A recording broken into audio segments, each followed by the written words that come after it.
All right.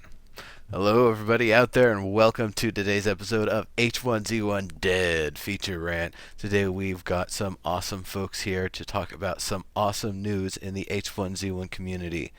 So, we got Dygz just going around clockwise. Dygz, uh, you're awesome. You've been on here a bunch of times. Uh, why don't you let people know kind of what you're excited about in H1Z1 here, real quick? We'll just do a little roundtable. Jesus, I gotta pick something. Mhm. I'm excited about what we heard about server tickets. Of course, the date. Hmm. It's a little weird because I'm not really a survival person, but I think some of the talk about the potential PvE servers have me hoping that I'll find a server that I like. But there's like too much good information that we just got. I thought restraints would have been the big one, the handcuffs, because the role playing component of that would be huge.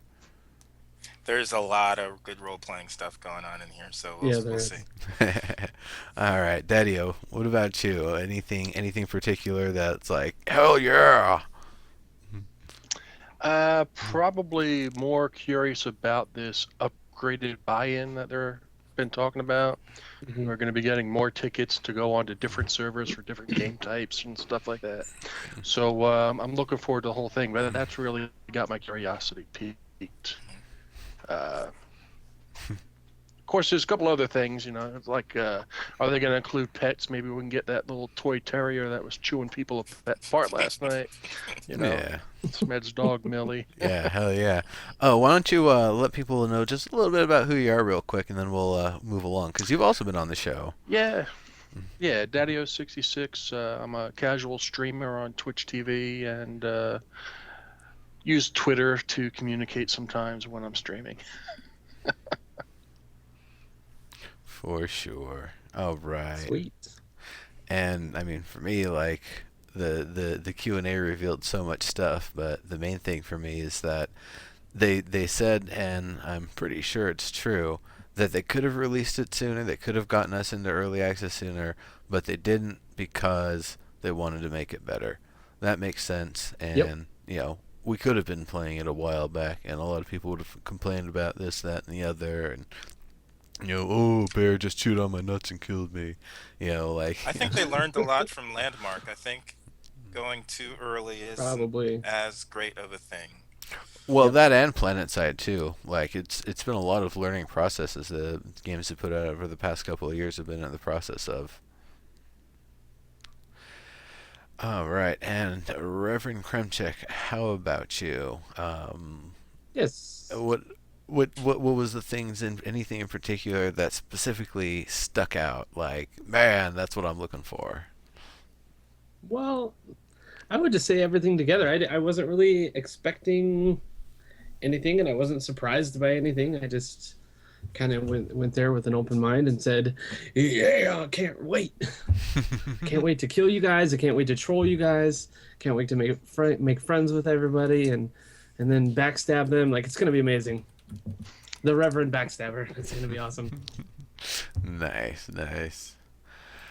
Okay, so we've got some awesome stuff to talk about here. First and foremost, the early access date, January 15th, 2015.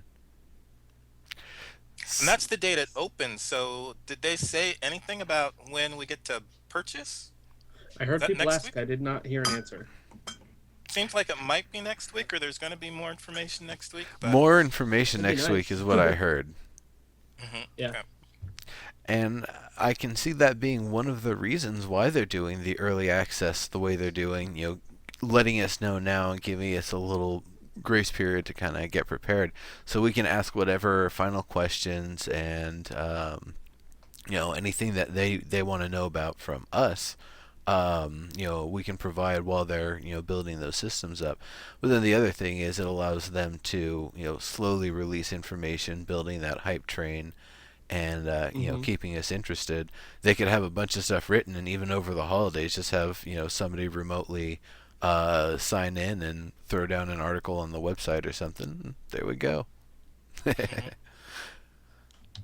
So, Daddio, how about you? The How do you feel about the early access date?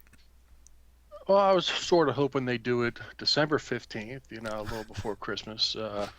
Wait until January is just that much of a stretch now, to give them more time to prep themselves, I think, for the release. I think as like with Landmark, they did the immediate NDA release, let streamers get in there and stuff. They saw how the early access worked for them. And I think the early access for H1Z1 is going to be 10 times greater than it was for Landmark. That's just the way I feel about this game. There's a lot of a community out there looking for the survival type of game. A lot of people seem a little ticked off that zombies were taken out of some games and they were given, different things that would kill them. I think they're really a community is focused on a zombie survival horror game, and this is the game that they've been waiting for. So Yeah, I think Sony's going to be overwhelmed by the initial response of sales and players. absolutely. And I actually want to bring it up to like a different parallel, like Minecraft versus say DayZ. The idea is that Minecraft did everything it needed to and continued to progress. It won a hell of a bunch of awards and everything because it was a solid game that people could do a lot of stuff with, and it just got better over time. And that meant everybody who wanted to make a game like that was doing something that had to be at least that good, or otherwise people would say, well, it's kind of cool, but it's not quite Minecraft. I think it's kind of a different thing with the zombie survival genre. There really hasn't been in recent memory any sort of good large not necessarily MMO but even large scale multiplayer you know not only a zombie killing game and zombie not getting killed by a game, but also an environment, not getting killed by a game and having to deal with not monsters, but well, I guess in some of them it is monsters, but animals or sometimes it's bandits. But at this, at this point, we're going to be seeing something that is taking basically a whole bunch of people from all the demographics that like the zombie and the survival and the realism and stuff, and putting it into one good quality AAA professional product. We have a lot of not quite there yet projects, things that feel incomplete, things that they've got the spirits in the right place, but it's just isn't making any progress, or they have to go back and fix things before they can make progress, and it's a really difficult sort of thing. For especially since most of them are indie companies. The only other AAA I can think of that was trying to make a zombie apocalypse survival horror sort of thing was Robotoki, and with the stuff that was shown recently, the PlayStation 4 stuff, they've kind of revealed the game is in kind of a completely different state than I had originally thought. I thought it was going to be more like H1Z1, and turns out it's 35 years after the zombie apocalypse. It almost feels more like Mad Max with some zombies here and there, and like a focus on like 5v5 squad combat and stuff like that. And Interesting. it's cool, I bet, but I don't know. That's I when I finally read all of that stuff, my enthusiasm for it went from like to Well, I think the draw is, and because it's large enough to be an MMO, I think one of the draws is that it's a persistent world, and that's gonna be kind of fascinating to be in that genre of a persistent world. And hopefully there's more to do than just, killing zombies, but we'll have to see. Yes. Like I said, I'm Yeah. looking forward to the survival aspect of it and seeing how long I can stay alive. I mean, everybody should know that we're going to be dying, every 10 to 20 minutes or so if you're going to actively, hunt down players or fight zombies. I'm looking for the aspect of it where, okay, can I craft? Can I build? Can I stay alive? And then I want to set a goal of can I survive 24 hours without getting killed or being killed? That's the fun I look into the game. How long can you go? How long can you survive? So wait a In a minute. way, Are you gonna do a 24-hour survival marathon? you never know. I mean, it would be kind of suck if my stream only lasted 10 minutes then, But I just want to know, how long after you get That's cool. experience Yeah. playing the new builds, how long can you survive, Yeah. I'm probably be wind up dying every 10 minutes because I don't play smart. I want to run into the buildings where the zombies are because I know where that's all the good loot is. Right. But yeah, I mean, a lot of people are saying they're going to go in with large groups. Remember previous talks where the devs had large groups make more noise, and you're going to Yep. be taking more zombies. Yep. So, like you say, with 3, 4, 5 people in your group, you might be better off. Yeah. I'm going in right away with me and me only, as far as I know. And I mean, if anybody wants to come in and join me, that's fine. But I'm planning for myself, and I'm actually going to do a 4-day stream, and that's going to be 3 of us on my computer, 4 days with no stopping. It's going to be awesome. Is Kari gonna be taking Nice. some vacation days for that or something? Yeah, I'm trying to understand Yeah, how that works. she's taking Thursday and Friday off to help me do that, and then I have my cousin coming over Saturday, Sunday, so we'll all 3 be on duty on Saturday, Sunday. Oh That's yeah. funny. It'll be pretty boss.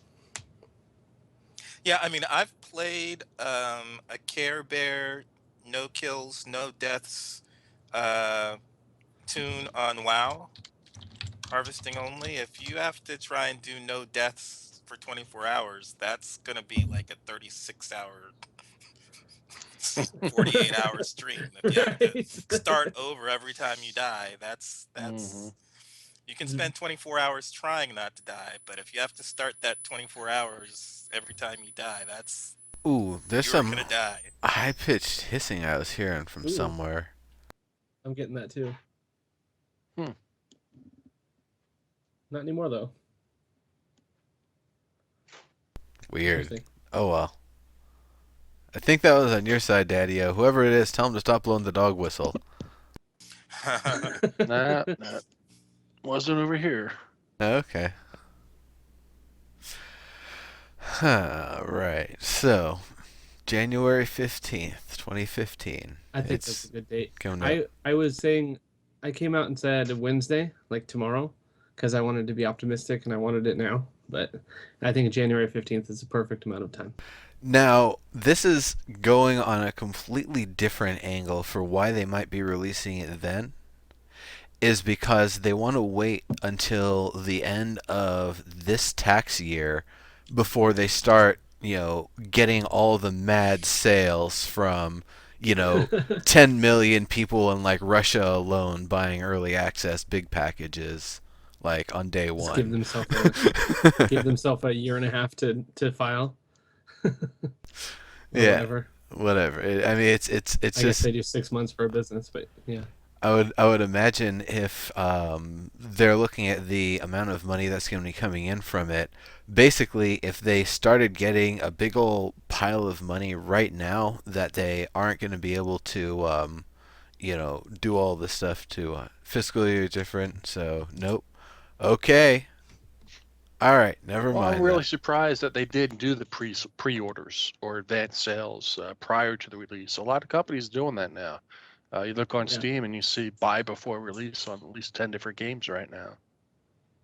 I mean, that's something that hasn't been answered if we are going to be able to buy it before. So they might be, available next week to buy, but it might be January 1st or January 12th. We just don't know. So for Landmark, we have our update on December 15th, and then the next big update the next update is January 14th. So it sounds like some of it is vacation and Yeah. probably scheduling these last updates for the other games before they take a break for the holidays. So I think that's the big thing. This is scheduled for the day after the the next Landmark update, and they have to like do different days of the week for the different games. So I think that's part of it. Hmm. Just an Yeah. arbitrary date. They just pulled one out of a hat. That's probably what it is. Maybe Steve said we need a date, and Smith said, "Okay, the 15th There It's you a- go. of next year." Yeah. It's his dog's I'm birthday. just really stoked we got the date before Christmas. I don't like. Yeah. I can wait till January 15th. I'm just happy to know it's around the corner. That's good. There we go. Sony Shock says, "Really, we just don't want to be sleeping here during Mm. Christmas." That's a good enough answer. Yeah, that makes total sense to me. All right. So, any last thoughts on the early access date before we start talking about the official Q&A session? It's perfect. Nope. Perfect date. All right.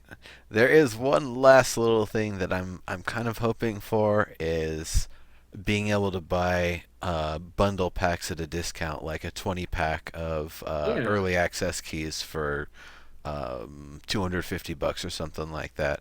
Because I could see a lot of streamers or people that are trying to build their network and promote the hell out of the game to utilize those, and you Yeah, just use for sure. Steam to do the gifting.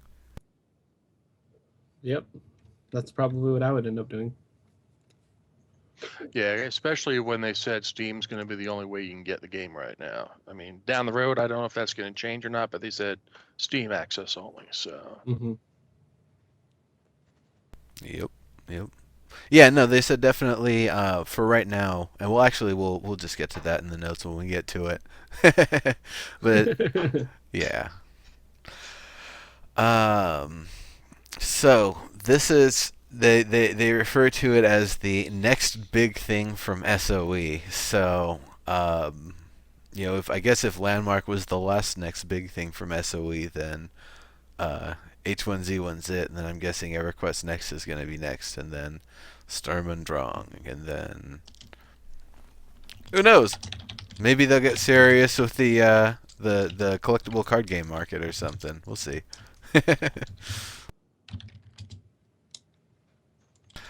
All right. So you guys all have the notes, right? Yep. Okie dokie. Yep.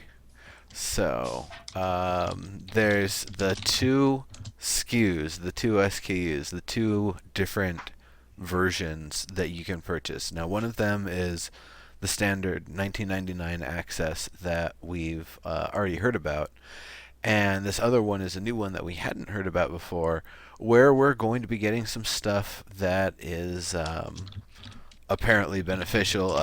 One of the things that they've mentioned is going to be coming with it, and this could even be the only feature that comes with it, is a just shit ton of the tickets, and we'll talk a little bit more about the tickets. It wasn't until towards the end that the ticket system was really kind of explained in full, but I'm sure that's going to be one of the benefits. There might be some skins for equipment and stuff that you can get from that as well. Who knows? I hope it's actually something where it's infinite ticket access. You buy in early, you get in on the ground floor, and the reward for that is you just have access. Like, go anywhere, whatever. Well, it could also be something like is done with like SWOTOR, is if you buy into it, or if you're a subscriber for them, but if you buy into it, maybe you just get an allowance each month. Oh yeah, actually that could would be work right. great. Like 10 per month or something. Yeah, Mm-hmm. you can see that. well, it could be something like they're doing with the Station Cast for the All Access Pass users on SC for their multi-game pass, where they give you the 500 free SC every month if you're a subscriber There you to go. the All Access plan. So this could be something similar to that, where you might get 500 tickets, instead of 500 SC. So Hell yeah. We're also supposed to be able to vote on rule sets, and that comes with some kind of ticketing thing too. Like we only get 2 votes per year. I I thought the server rule sets thing was tokens. I don't really remember them talking about us Well, but being that's able what I'm to. saying. I'm just saying. Well, we're supposed to be able to vote. Like I don't know, once or twice a year. I'm just saying, whatever that is, that would be cool if that was a perk too for the higher tier. Um, Still working the voting out. So Cool. yeah. Okay. So that makes sense then. Polishing your morning wood. Whacking zombies with it. We'll be pulling for all the potential rule sets. Cool. Okay. And by us all, he means us four. Of course. Yeah. We will be making the rules. Okay. Well, I like the one question they asked last night. Somebody, is there going to be like a perpetually dark server, a nighttime server? That could be one of the rule sets that Smed was answering. Yeah, we could probably do that. Well, that my favorite reaction actually was from that, because he initially said yes, like very confidently. Then he kind of reread it as like, wait, Retracted. no. Yeah, we might be able. Yeah, we can do that. It was pretty funny. And then didn't he say like a pretty emphatic no? And then someone else was like, "Well, if that's what they want," he's like, "Oh yeah." yeah, he asked Jimmy about That's the it, real and answer. Jimmy said, Yes. "Yeah, well, if that's what they want." And yeah, that could be pretty fun. That could be a really good server for people to kind of like train and practice their, Yeah, surviving in the darkness. that server would be crazy. Get yourself some night optics, night scopes. Yep. Which is Now, in the can you works. see zombies in night optics since they don't have body heat and stuff? Oh, I'm sure you will. Well, there's two different types of night optics. There's the thermal type, and then there's the type that just kind of, it's like the camera, just illuminating things with a really, really, really low frequency light. The more night vision-y sort of thing. So I could see either one working. Um, Maybe not as much the thermal one, though. You're right. Maybe it'd be a different sort of thermal signature. Who knows? Who knows? Wouldn't they still generate heat even if they weren't giving off heat singularly? Wouldn't them all being together in one place generate heat? I think they'd be room temperature, air temperature, whatever the temperature is. They don't Maybe. emit heat. They don't get cold. They don't get warm. I They're mean, just whatever the temperature is. I don't know unless what about what's the friction and well, it's I guess such. it's what yeah, I know what you're talking about, and that would definitely just the scuffling along potentially a little bit. But what I'm thinking is like, well, what's actually powering them? What's actually making them do what they do potentially, even though they're starting to degrade and decay in different ways? And I'm wondering, well, going back to Parasite Eve, the idea of mitochondria being the powerhouse of the cells, and just those getting like super amped or whatever, and that's it's able to overcome all the decay because there's still just so much energy kind of going through the body there. So if that's the case, it would still be pretty warm. It'd be pretty. Actually, that could be running kind of hot at that point. You're agreeing with me, but I also think you know too much. Stop it.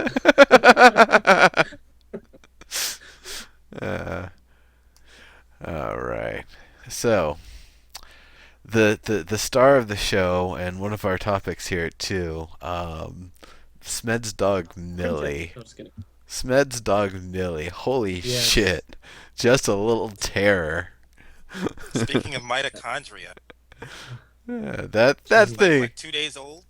That 2 days thing old? I is don't know. okay. No, we've seen it we've seen Millie before. On the we had the 8 devs on here with the little interview thing.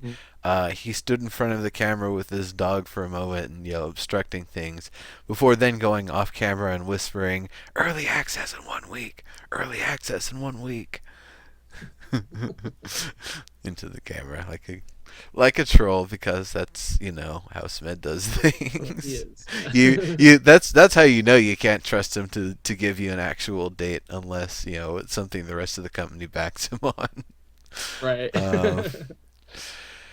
Yeah. we really need to get a Millie pet in game. That needs to be a thing. Yeah, Let's that. go. I'm a It little would. scared of that.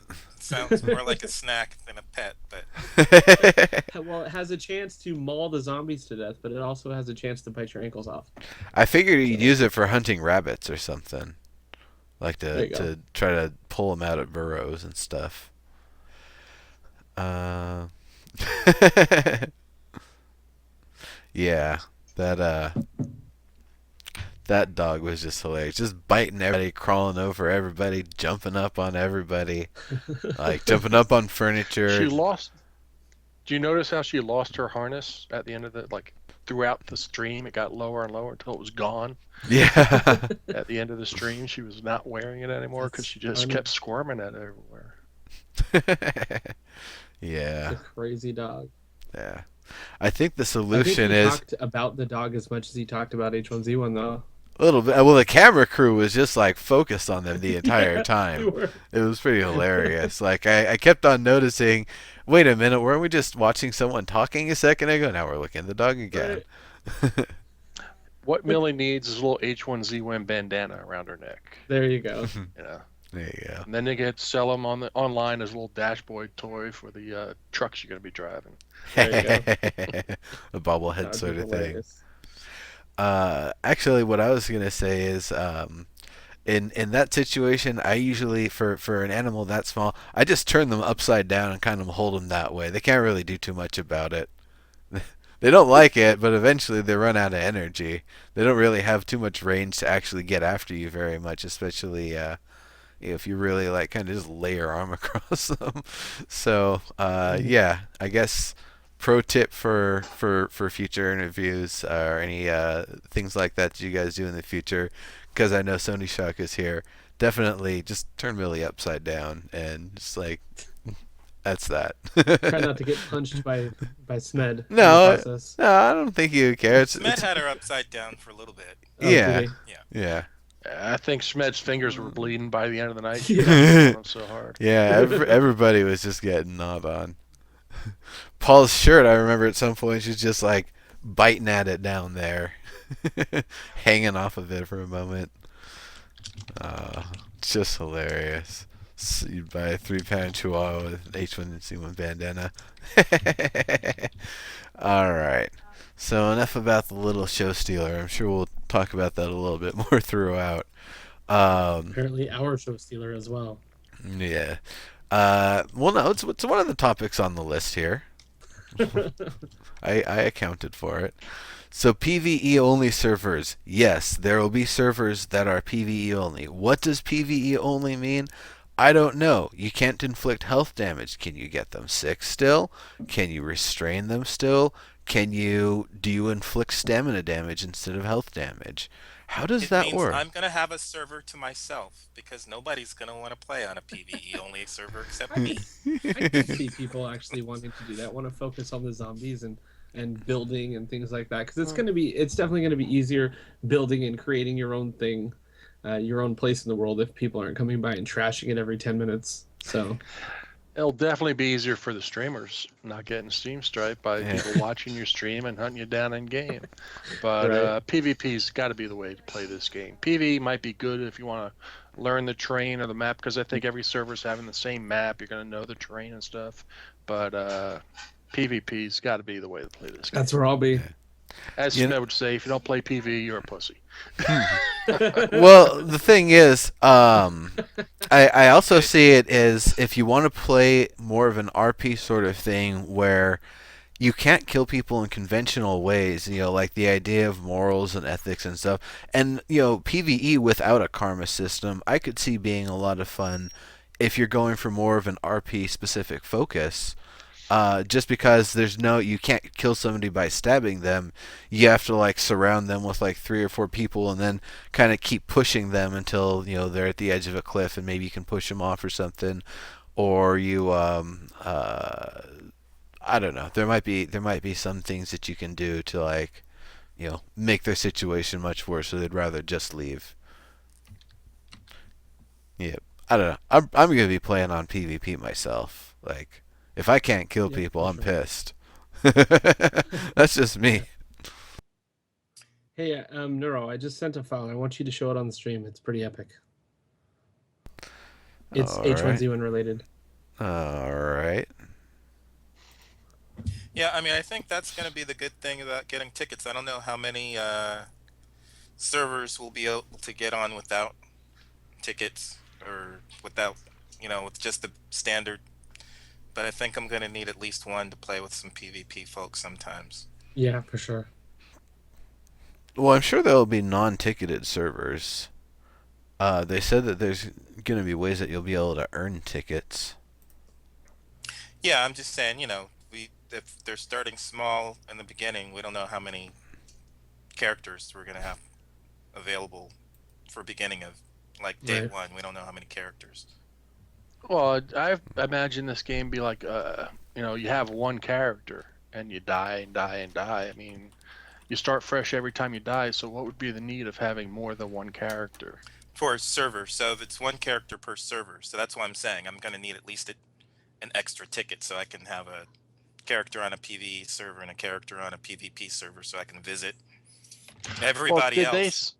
did they say for sure that it's going to cost you tickets to play on different servers? I don't know, but No, since they they're didn't. starting small, to begin with on day one, then we don't know if we're gonna. Actually, we'll talk about that a little bit later. But one of the ways they described it is basically think of the tickets as like Hearthstone arenas. You have to earn your way to get access to get into it. It's a special sort of scenario, and if might have different rules, various different sorts of things to it. When you finally die there, it's not going to be like, ah, crap. You'll get something for it. Maybe something less awesome if you died in 5 minutes. Maybe something more awesome if you lasted 2 hours, killed 50 zombies, and got a full set of loot and full set of equipment on.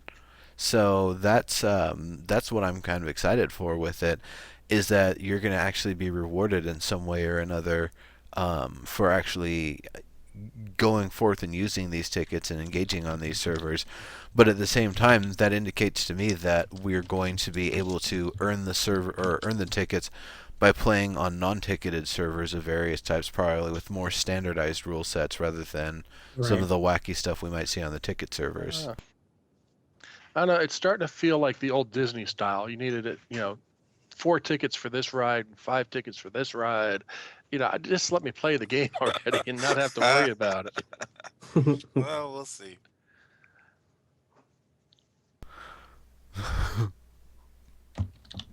A 6 hour and 1 minute play session. Michael Flatley. 96 hours, 1 minute. Yeah, 96 hours. Yeah. Just to beat me. Just to beat you. Well, yours tend to go longer if you end up getting in the feel for things towards the very end. So. Yeah. Yep.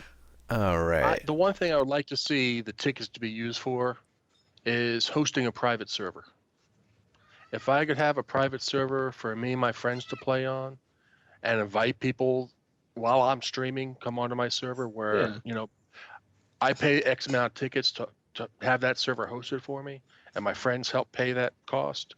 That would be nice, having private servers for a use, from tickets. I can see that. I don't know if they're planning private servers at all, but I could see that being a cool thing. They might, but that would probably be very, very special conditions. Like if you've got some special event that you're doing, they might spin up a server for it or designate one server for it. Durek, yeah, if you hate cheaters, play on the SOE servers. Trust me, they've got that stuff on lockdown. PlanetSide 2, I've looked it up. The hacking communities, they gave up. One of the comments that I liked the most was, well, fuck, they banned my hard drive ID, my hard drive serial. Well, GG, next game, I guess. Crazy. I'm glad Sony's taking steps like they did like that, because if you're spreading hacks, using hacks, selling hacks, you don't need to be playing these games. You're ruining the fun for everybody when you do it. There's still games today that I can jump into for 5 minutes and get one-shotted out of nowhere. I've been watching people play Rust, and there seems to be an invisibility rack where people are getting killed by nobody. Good. Yeah, I want to see a lot of heavy anti-cheat stuff. Actually, I don't want to see cheats. That means the anti-cheat stuff's working. So Yeah, Yeah. exactly. Was it SOE or was it a different company that was starting to ban or at least threaten bans for people that were doing things that were against, their policies even on other sites if they could link it? Like if you were going on Twitter or something and you were doing something illegal, then they would ban your SOE account if they could link you to it. That sounds more like something Riot would do to like diamond tier players that are, making them look bad or something. League of I Legends. don't know. I heard about a bigger company doing that, and it was like the illegal things or hackers. It wasn't even necessarily things on the game. Just if you were a bad person and doing bad things, and they could link your account to it, they would ban it. Yeah, I I don't actually know. thought that was SOE, but I thought Is that was it? SOE too. Huh. yeah. No idea. Well, that's interesting to know. So let's see. Ban your hard drive, ban your motherboard, ban your CPU ID. There you go. Yeah, cheapo HP from Walmart. Yeah, there you Yeah. go. Michael Flatley said SOE. That was SOE that did that. Okay. All right. Good to know. So, don't be a dick. Yeah, don't be a dick in game. Don't be a dick out of game. Easy enough. Yeah. All right. So we talked a lot about tickets. We kind of glossed over it a little bit. There's with the higher SKU version having actually no, we didn't gloss over, excuse me. We got into heavy detail about how the higher end SKU version is going to potentially have more tickets and a lot more potential goodies and stuff. So it'll be interesting to see how that all plays out and really what the value of tickets actually is, or if they don't aren't going to have a value initially, and that's something that they'll deal with after early access because they don't want to have people making like a cost benefit analysis on buying tickets versus buying the higher access level. I'm also wondering if tickets are going to be tangible. Can you sell your tickets to other players? Can you trade tickets to friends? Can I give you tickets that I ain't going to use these? Here, I like this server I'm on, so you can have my tickets. Are the tickets going to be something that becomes a commodity, or are they just like SC, where you have X amount of SC, I bought it, I use it? I found the golden ticket. Yeah. Yeah, I don't know. It'd be interesting to see what kind of stuff they might actually do. Maybe they'll use them for airdrops too. Who knows? Yeah. That would be an interesting concept. Especially when you need something, but don't forget other people are going to see that airdrop as well. So are you willing to risk tickets on an airdrop? Oh, I don't think anybody should ever use an airdrop with the intent that they're specifically going to be the one to collect it. If you, or at least not easily. I don't know. If you look at the earn server when you jump on it, the population says 5 out of 50 or something. It might be worth it. That's funny. Actually, Spherical, I've got to address something. If there were actually, open fascists and stuff, like, not going to name any in particular, but, hate groups, the really terrible ones. And, those people are saying all sorts of this and that, and it happens to be somebody who is, involved with the SOE community, but they're also a horrible person. Yeah, I would probably side with SOE on keeping that person out. I personally don't think that person belongs with us. The point of SOE is to be a very open community. It's meant to be there for everybody, gamers with disabilities, the entire LGBTQIA spectrum, people of all races and nationalities and religions, though displaying religious imagery is generally something they try to limit in most of their games and products. They're trying to make it a place that's real life. It's a friendly place for everybody. But if you can't be friendly, then you don't belong. And if people are going to do, openly express that they are most definitely not friendly people who, do not belong in the community, well, I have no problem with them actually. If it's something that they actually take wind of because it's actually that big of a deal, yeah, it's definitely responsible of them to Right. take action. Yeah, So, like I don't think that they're going to be, see a post on the internet and be like, oh, well, let's try to, reverse engineer this person and find out if they have an SOE account. It's going to be something that if it's easily linked to your SOE account, then possibly it's something they're going to do. But they're not going to search for hours and days and years to try to catch one person that they think maybe or maybe not has an account. Hey, if they'll pay me to do that, I'll take that job. oh, I bet you would, Well, Diggs. I look at it just like anything else. If there's a hacker in the game, they're going to ban them. That's it. If the hacker gets banned, creates another account, that account's going to get banned. Mhm. If they're posting links on Twitter or Reddit or whatever, oh, I got banned for using this hack and stuff, well, then that's up to that organization to say that's unacceptable here. I don't want to see links to buying a hack to use in the game on my website. I don't think Sony's going to chase them down to Reddit and saying, "Oh, Reddit, you got to get rid of this guy." No, but if it perpetuates on Twitter and so on, and you're claiming that you're doing damage to them or the game, Mhm. then there might be something. I mean, look at that one group. They claimed taking the data or hacking into Sony, DOS attacks and stuff. And they got tracked down because they said the wrong thing. They Yeah. turned Smed's plane around and made it land. Well, I'm sure those people are being dealt with. Yep. So, I did Yeah. hear that all those people got caught. So Oh, Yeah. all of them? No. Fantastic. All right. from what I heard, but who am I to say? it's not like Let's- there's not some other group of stupid kids that aren't going to do the same thing in a month, but still. Yeah. Anyway, so let's get back on the subject here. So they they talked about wanting to fix most of the bugs in preparation for early access. No, they're not going to fix all the bugs. It's impossible to fix all the bugs. There's always something that someone's going to be able to do. That's an exploit or an oversight or something that could have been made more secure. This is pretty much the case with all games. I'm sure there's some way that you can find bugs in Pong for Atari. I mean, it's that simple, and I'm sure there's still ways it's buggy and able to be broken. Yep. Drunken Frog. The early access date's Everything, on you missed it January all. 15th. Yeah, early access on January 15th. And other than that, there was the Q&A yesterday. And other than that, I mean, we'll get the highlight up, so you'll be able to watch everything you missed up to this point. We haven't really gotten too far in, though. So,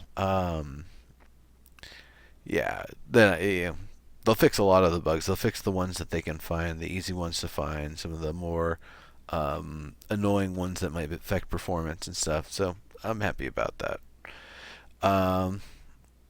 Servers at early access, they're hoping to have under 50 servers.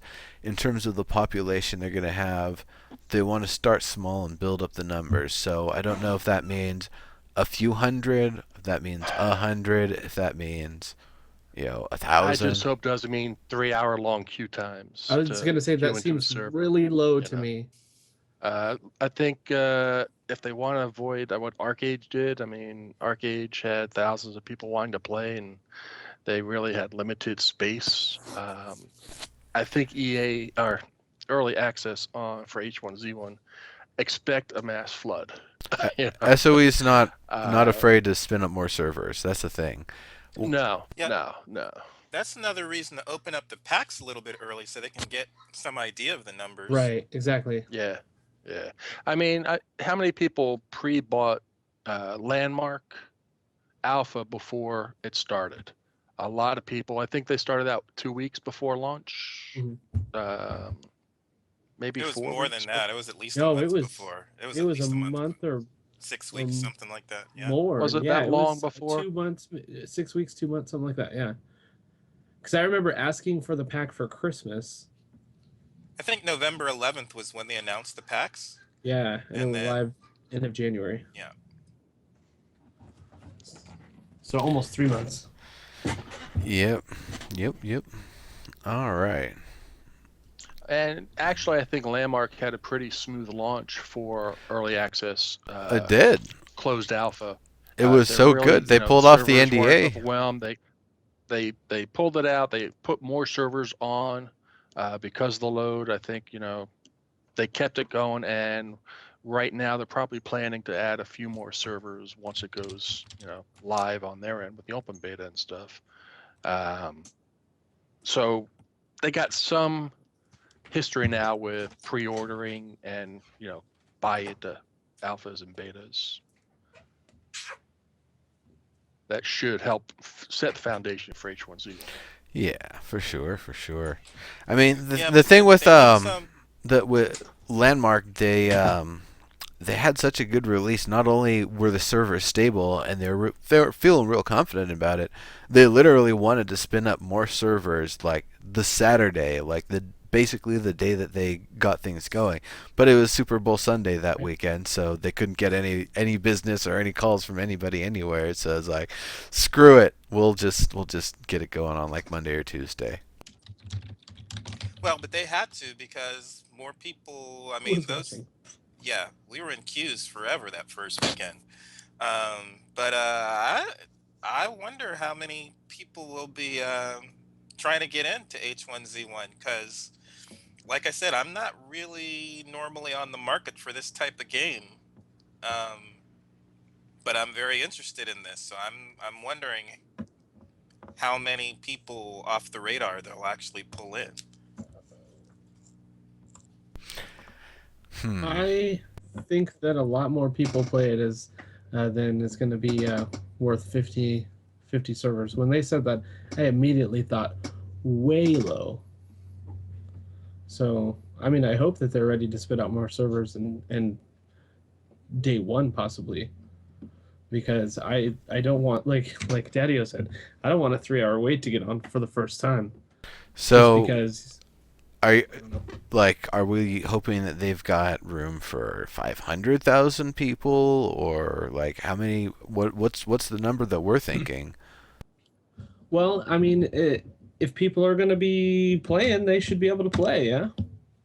So if they can handle it, if they can handle 500,000 people playing, and 500,000 people are going to be playing, that's how many. Especially since they're charging you to get in early access. I can understand free to play, it goes open, you might have a queue. You might have to spend tickets to reduce your queue time. Who knows? Yeah. But if I'm paying, I want to play immediately. And I want to help test the game to get the bugs worked out so it can go live. I don't want to sit there 3 hours and then play for a half hour. I'd rather play the game for the full 4 hours. So, what do you think will happen with the difference between the higher tier and the $20 one? Might it be that it's the higher tier packages that get in first? Probably. It might be. I mean, if you're a subscriber on most games, you're going to have a shorter queue time. Compared to the free to play model. Yeah. So if you're a higher tier customer, you're going to get better service. I guess it just depends on how much they're going to charge for it, though. If they're charging $30, then I don't see it being that much. I don't see us getting that much more, except for maybe some tickets. If they're going to be charging $50, maybe at that point we're going to get a lot more benefits. Yeah, it's one of those things we can speculate on, but I'm hoping by next episode we'll be able to talk about the details, because they said they're going to be coming soon. So I'm excited. Landmark had a great package because you got not only yourself in, but you had 4 keys to give away. Right. If they do something like that for H1Z1 to get yourself and 4 of your friends in, like they did with Landmark, that is definitely going to be awesome, because then you can all chip in and help pay the $100. Everybody kicks in $20. Bam.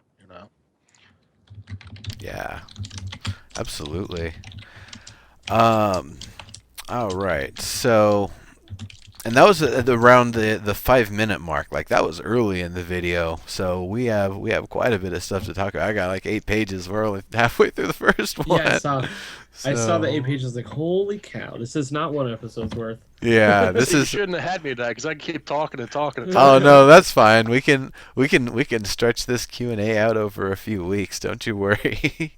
It's the nature of the beast of this 1 hour long uh, info drop, It's jam info packed. Yeah. bomb.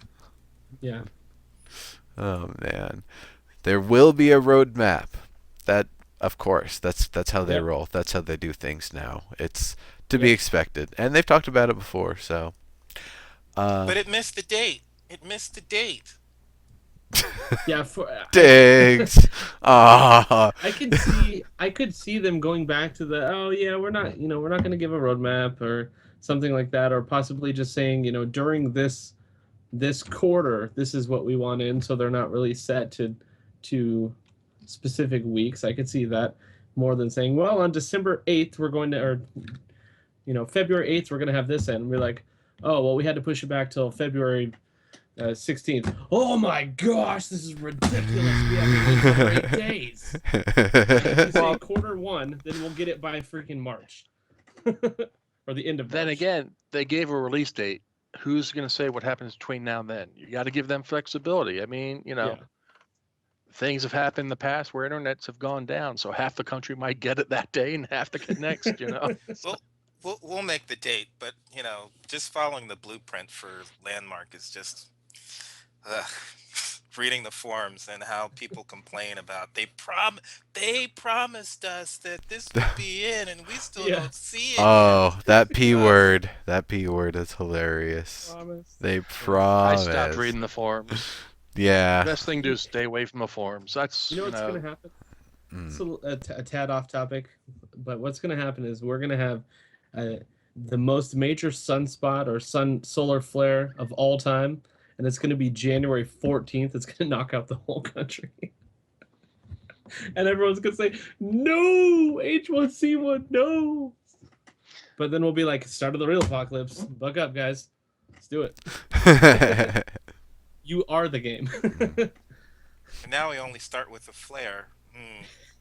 No. We start with and a flashlight. a flashlight, a couple flares, some bandages, which I bet you could break down into cloth if you needed to. Also, we now have the ability to throw rocks, which we didn't before. I'm still hoping that they give us the ability to make a sling, just an old school like David and Goliath sling. You can hunt birds with it. You can take down small animals. You can bop someone on the head and give them a concussion. So with the rock throwing, is it going to be like to distract, or are we actually going to be able to do damage with the rocks?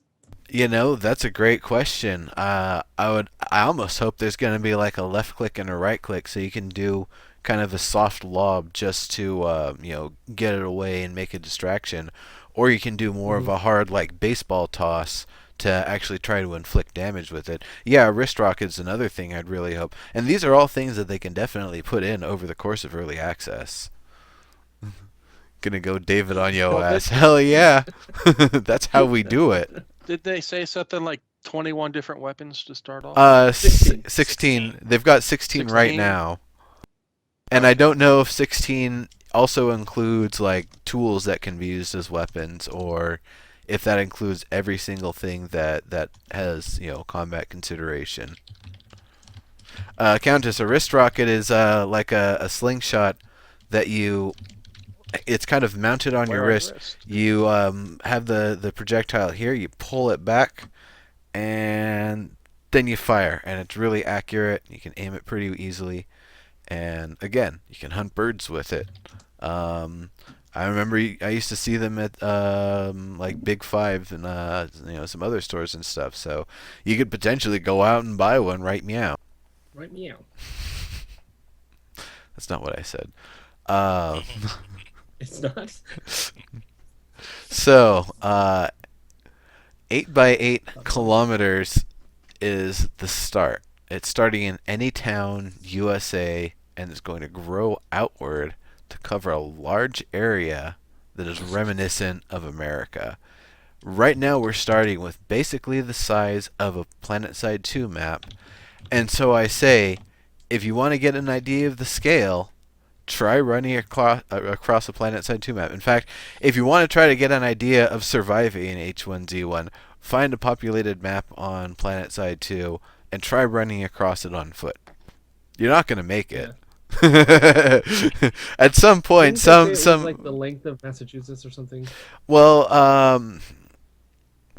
8 by 8 kilometers? Hell no, that's like a city. Um, Well, Massachusetts is quite small, isn't it? Or not Massachusetts, sorry. one of them No, tiny no, little states. Massachusetts. No, it was. It was Rhode Massachusetts. Island. Rhode Island. Yeah, It's quite maybe. small, isn't it? They said it like if you run east to west across it, It's not okay. No, it's not small. Once again, go into PlanetSide 2. Try to run across a well, yeah, continent. that's what I'm saying. You It's not tell small. you tell me that's small. No, no, I was saying it's big. Yeah, Yeah. no. It's big, but it's the size of a small state. Right. And you do have to account for the fact that we run about 30 or 35 miles in the game. So drive your car at 35 miles an hour across Massachusetts. And that's how Yeah. long it'll take. Well, no, we don't. We might sprint that long or that fast, but running out of stamina, having to stop to rest and recover. Yeah, Yeah, there's true. there's a lot more factors to it, and once again, having Stop to it. dodge and avoid things. Right. Yeah. I I just would hope say- there's No, go ahead. easier ways to get around. I mean, I hope they bring horses in. Because Horses are later. They said that grab actually. a horse. You can kill a horse to eat it. You can sacrifice zombies, or you can use it to get away. Yeah, So I'm hoping they bring the horses and the ability to ride around on them. for sure. Yeah, they said that is not going to be EA, but that is definitely something that's going in. See you later, Victor. Have a good one. See ya, Go Victor. Brazil! Yeah, he was mentioning earlier that the Brazilian community is also really excited for H1Z1, and I'm really excited for the Brazilian gaming community to be playing H1Z1. Hopefully with more localized servers, so that they'll be able to have a better experience with lower latency. Yeah. That'll be really cool because it's going to be a nice game to really get out there everywhere. There's no reason not to localize it to everywhere possible, and they've already kind of prepped the game for that with the way they've designed it. There's no dismemberment, there's no beheading, torture and stuff like Yep. that is very minimalized at most. So it's something where it tries to do its very best to be able to spread around everywhere and not have really that much to deal with aside from getting all of the languages localized correctly. And they might even they don't even have to localize the maps because it's supposed to represent any town in America or whatever, so signs are Right. going to be in English. They're going to look very familiar to us. Yeah. For sure. Uh, Neuro, by the way, you look very tan in your new background. I don't know well, why. thank you. Well, it's Just saying. because the my actual skin tone and color is actually showing now instead of like being all weird Oh. and Jesus-y washed out from the light from above. Yeah, I'm not this pale either. It's, Sure you're not. it's all the light. It's all the light. You guys don't even know. Yes. Well, you are an orange dwarf, so. Man. Yeah, so I like the size. And then they also talked about the system requirements, basically PlanetSide 2. Yep. The other thing they said, PlayStation 4, there's no date. They want to do it. They're excited for it. It's going to come after they've got PlanetSide 2 on PlayStation 4 because they'll have, once they've designed all of the technology from that, it'll be a lot easier to just, translate that over to H1Z1. So once it's all up and running, I didn't. For a sec. Oh, what was that? I think we lost your audio, so we didn't really hear what you were saying for a Weird. sec. It broke. It just You broke up a out little. half. Yeah. Yeah. Yeah. Heh. So start over. PS4. Okay, PS4. Yeah. So they're going to get it on there after PlanetSide 2. And the main reason is the tech that's going to be going into PlanetSide 2 to get it on PS4 is the same stuff they're going to be doing. It's the same process for H1Z1. It's just a modified version of the same engine, and it's not as heavily modified as the voxel version. So it's really going to be almost a drag and drop of the code base plus or minus AI netcode and all the extra servers and stuff for Mhm. handling inventory and all of that. So it's gonna be some pretty cool stuff when it does get over there. But I thought Planet Side 2 was already on the PlayStation 4. I don't have a PlayStation 4 and I don't really follow that the console end of things. But I thought it was there because they were showing it off at E3 and it was looking kind of close Mhm. and they gave me Yeah, I these played little. it at Yeah, E3 on PlayStation 4. you were at Did they have it E3. live on the console? Sorry, not E3. I'm sorry. SOE SOE Live. Live. Yeah, I was know gonna they say had live, it but they there. had it on console. Yeah, Yeah. yeah, but not H1Z1. That one they're probably gonna be holding off for a while because they want to, really make sure everything.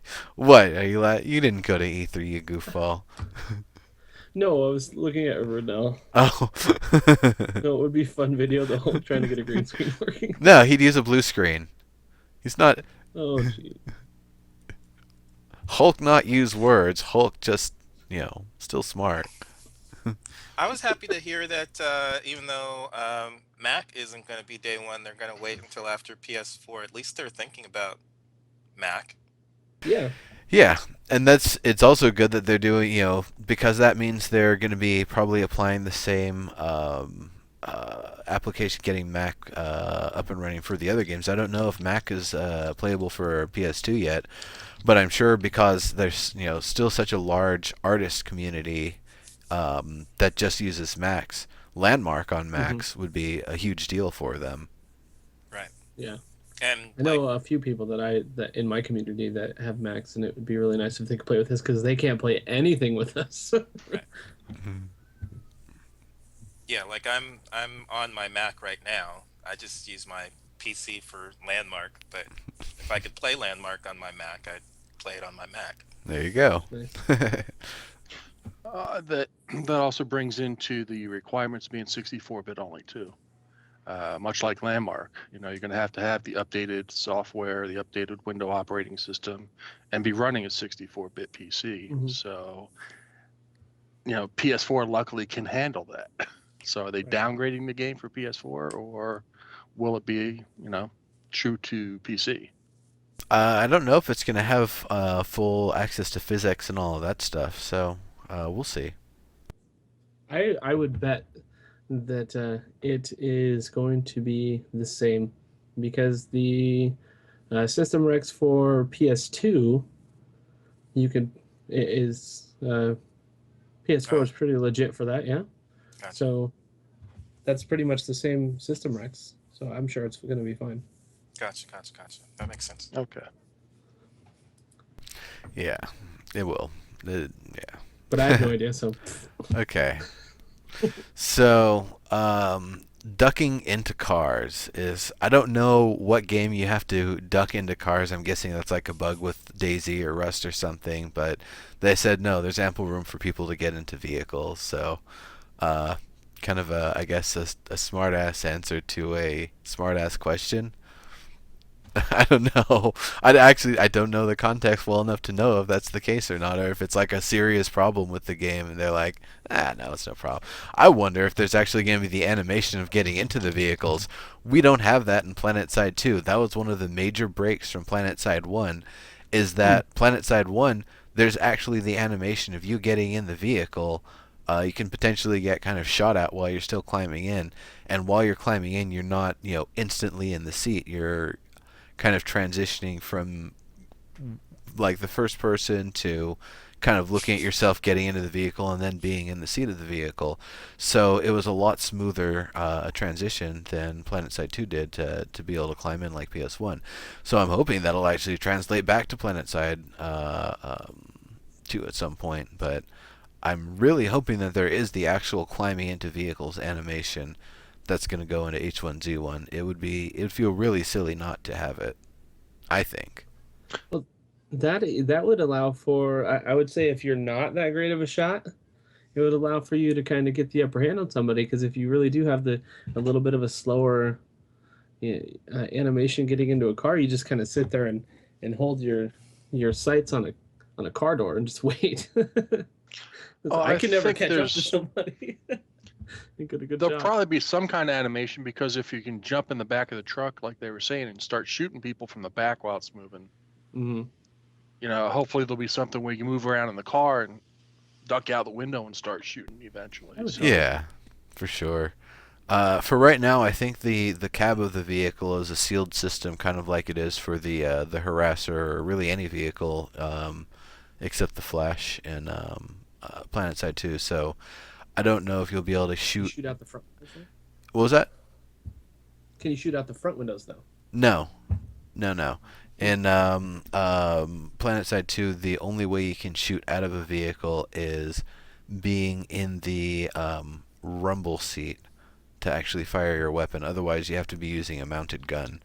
So that's another thing I'm hoping that we'll get, is the ability to actually do full-on drive-bys. PhysX, yes. Well, of course, PhysX. Why wouldn't it have PhysX?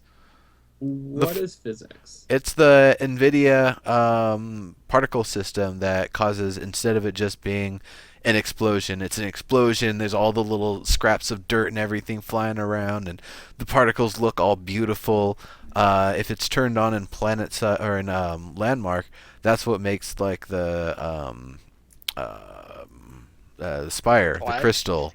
Well, no, that makes lag too, but the That crystal too, at the spire, or the if you've ever seen the swirling orange particles on the obsidian obelisk, that's the physics in action there.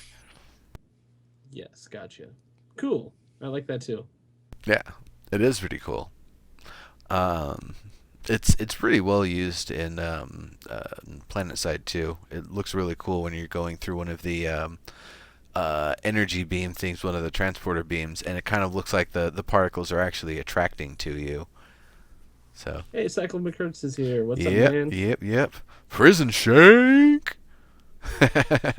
How's it going? Depends. AMD design with AMD. Dang, Alter Gecko, he gets it. What's up? All right. Yes, he is. Ducking into cars. So, they said during early access, it's only going to be available on Steam. I'm guessing outside of early access, they're going to be going to their standard launchpad and their standard system. Mm-hmm. I don't know. I'm guessing Steam is just probably an easier way, and it probably, caters to the people a lot easier, because that's where they know to go to find the games and buy this stuff, because that's where most of the zombie survival games are at. So it just makes things a lot easier to get it to the direct audience that is meant to be playing it, and not having ambiguity or confusion. The one thing I do want to know, Cycles or Sony Shock, either of you guys can answer this, is there going to be a launchpad system, so when you click play in Steam, it then opens the Sony launcher before you go into gameplay, or is it just going to put it straight in?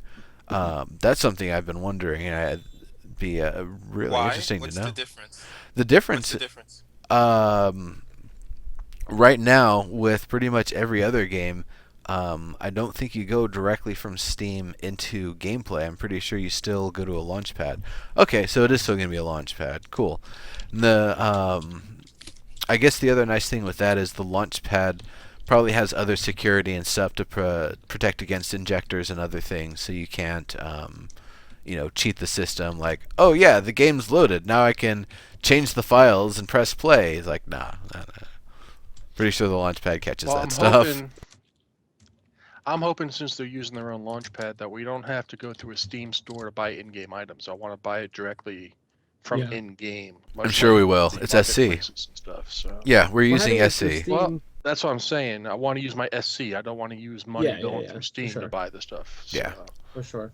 Yeah, Having it through Steam, though, you're going to get a lot of the crowd that doesn't necessarily follow SOE also. They're just going to search survival because that's what they like to play.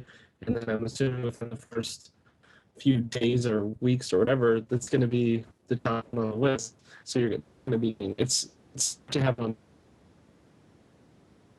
Oh no, audio cut out.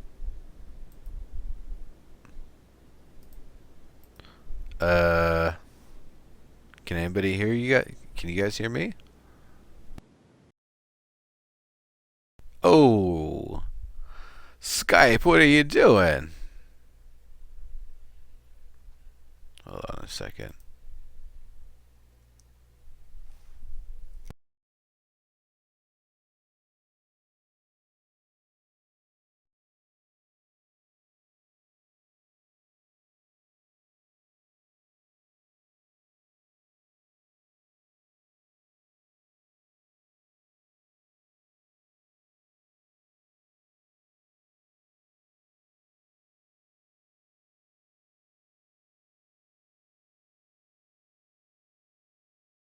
Give me just a moment, everybody.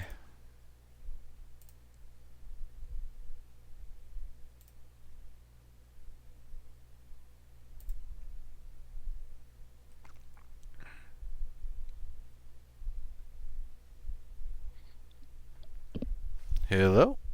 Hey, can you hear me? Yeah, I don't know what the hell happened there.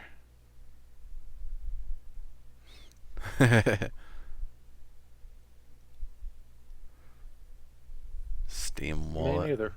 Hmm. I heard Kremchek breaking up, and I thought it was on my end. And Yeah. call just got Yeah, dropped. and he and Dygz ain't picking up here. Oh no, it's the interwebs. The interwebs is deads.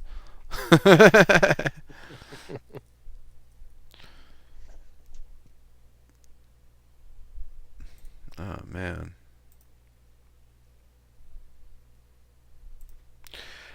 Yep, we lose Dygz.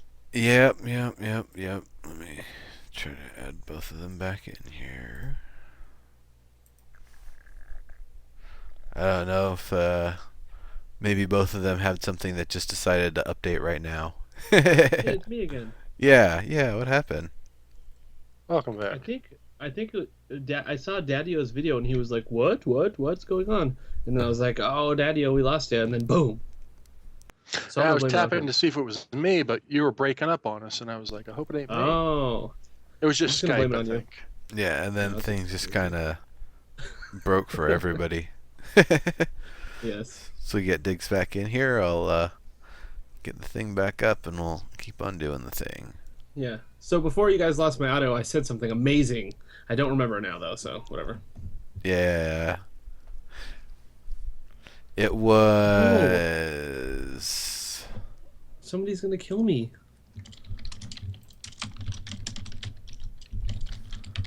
It's because I stole his armor. I'm pretty sure. Oh. Because I knew I was stealing someone's armor. I just didn't know whose it was. Something about Steam during early access or buying stuff with station cash in game. I don't know. Oh, me? Yeah, Nice. we were talking about a few different things. Oh, yeah. I was just saying that it's smart for them to go to Steam because they're going to get people that they wouldn't normally get because there's a lot more survival fans than SOE fans, I'm assuming. And they're going to get a lot of people just from knowing or from wanting a survival game rather than wanting an SOE game. Well, how many did they have on the stream last night? I think numbers were up to like 13,000. 12, 13,000, yeah. So, I mean, even if half of those people played day one, we're going to have a good community starting fresh. Yeah. So. I don't have our stream live. Yeah, no, we're live. I mean, I have it live, but I don't have the picture yeah. showing. Oh, are you fixing everything? Yeah, I'm wait. Once we can get Oh. Dygz back in here. Okay. Maybe his internet went out. Maybe that was the thing that happened. Could be. All right. Well, I guess I'll do the best we can here with we're close enough with the position. So let's keep on talking then.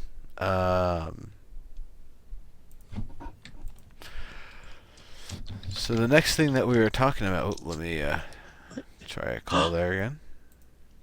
He actually killed me in. Oh, I didn't see that it's actually in game. Oh, that's funny. You goofball. So spawn with friends as possible. That's something that they said. Now, previously, and we were just talking about on A1P1, we weren't sure if you'd be able to spawn like with your friends or you'd be spawning like somewhere near where you died, maybe near your friends, maybe not. Now, spawn with your friends, that's still like they're not going to spawn you right next to them, I don't think, but potentially somewhere in the vicinity. So that's Right. cool. I guess that's kind of a weird thing, but the idea that you have to die and respawn or whatever if you're on an unticketed server, and that's the easiest way to get to your buddies. Yeah. Hmm. No, Dygz, no. Still trying to get him back here.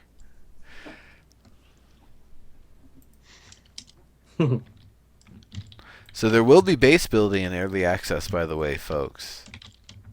I'm excited for that. Are you guys excited for that? I mean, I love that. that's gonna be one of the big features of the game. One of the major things to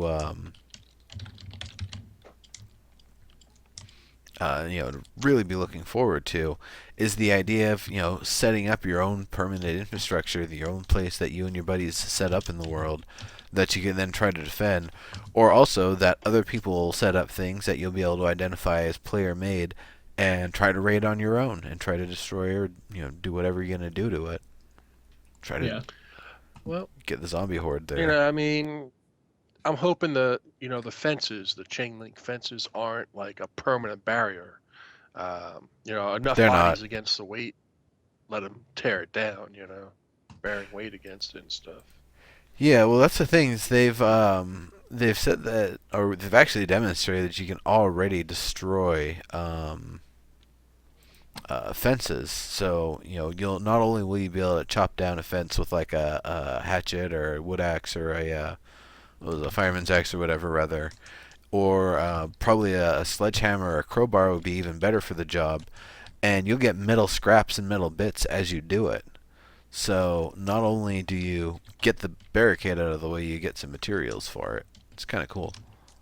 Yeah, that is very cool.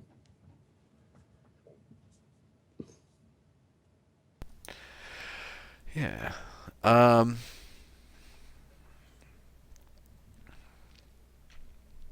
Any thoughts from you guys on it? I both agree and disagree with everything you said. On base building. No, I was just kidding. I'm looking forward to it.